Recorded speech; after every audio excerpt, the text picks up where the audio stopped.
പിതാവിന്റെയും പുത്രന്റെയും പരിശുദ്ധാത്മാവിന്റെ നാമത്തിൽ തനിക്ക് സ്തുതി. പ്രിയപ്പെട്ട യുവ സ്നേഹിതരെ, നോമ്പ് മുൻപോട്ട് പോവുകയാണ്. നോമ്പിന്റെ അന്തരീക്ഷത്തിലാണ് നാം എല്ലാവരും. നോമ്പ് തുടങ്ങിയിട്ട് ഇത് 2ാം ആഴ്ചയാണ്. ഈ വരുന്ന ഞായറാഴ്ച 3ാം ഞായറാഴ്ചയാണ്. നോമ്പിന്റെ 3ാം ഞായറാഴ്ച. നമുക്ക് പ്രത്യേകമായി അതിനുവേണ്ടി ഒരുങ്ങാം. ഇന്നേ ദിവസം നോമ്പിൽ നാം ശ്രദ്ധിക്കേണ്ട ഒരു പ്രധാനപ്പെട്ട കാര്യം നിങ്ങളുടെ ശ്രദ്ധയിൽ കൊണ്ടുവരട്ടെ. പോരാട്ടം. പരിശുദ്ധനായ പൗലോസ് അപ്പോസ്തലൻ എഫേസ്യർക്ക് എഴുതിയ ലേഖനം 6-ാം അധ്യായം 11-12 വാക്യങ്ങളിൽ ഇങ്ങനെ പറയുന്നു: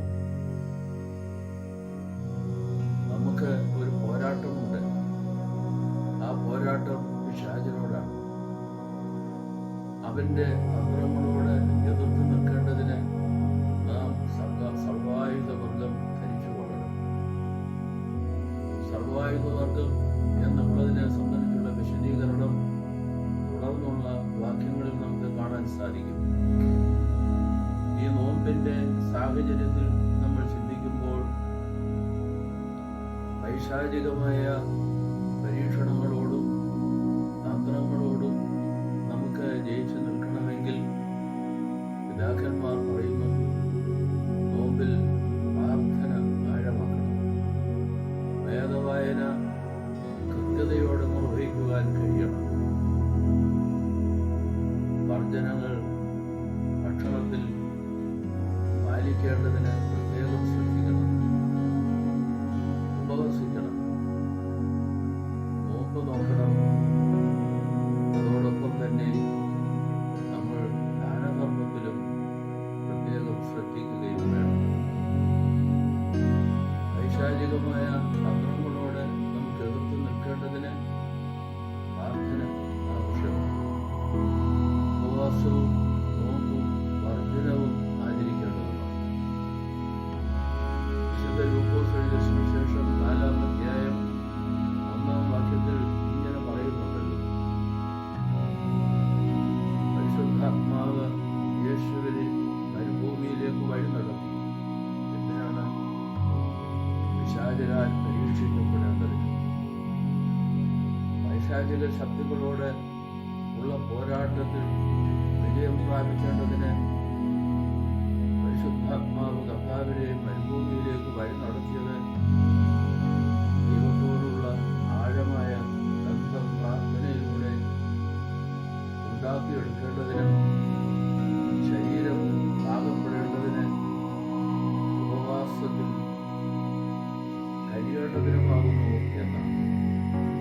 പോരാട്ടം, പൈശാചിക ശക്തികളോടുള്ള പോരാട്ടം നമ്മുടെ ജീവിതത്തിൽ വളരെ ഉണ്ടാവും.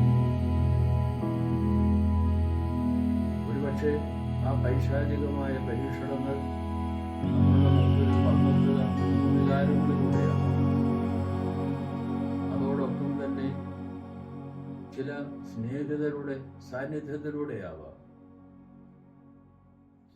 തെറ്റായ വഴിയിലേക്ക് നയിക്കുന്ന പ്രേരണകൾ സ്നേഹിതരിലൂടെ, കൂട്ടുകാരിലൂടെ നമ്മിലേക്ക് വരികയായി.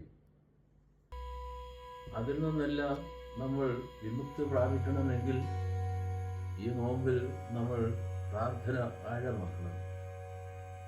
വേദവായന നമ്മൾ കൃത്യമായി നടത്തുകയും വേണം. പ്രാർത്ഥനയിലൂടെ ദൈവത്തോട് മുഖാമുഖമാകാനും ദൈവവചനത്തിലൂടെ ദൈവം എന്നോട് എന്ത് സംസാരിക്കുന്നുവെന്ന് കേൾക്കാനും നമുക്ക് പ്രത്യേകമായ അവസരമുണ്ടാകും. ശരീരം അതിനായി പാകപ്പെടുത്തേണ്ടതിന് ഭക്ഷണ സാധനങ്ങളുള്ള വർജനവും ശാരീരികമായി അതിന് അനുയോജ്യമാകത്തക്കവണ്ണം നമ്മൾ നോമ്പും ഉപവാസവും അനുഷ്ഠിക്കുന്നതും വളരെ പ്രധാനമാണ്. മറ്റുള്ളവരെ സഹായിക്കുന്നതും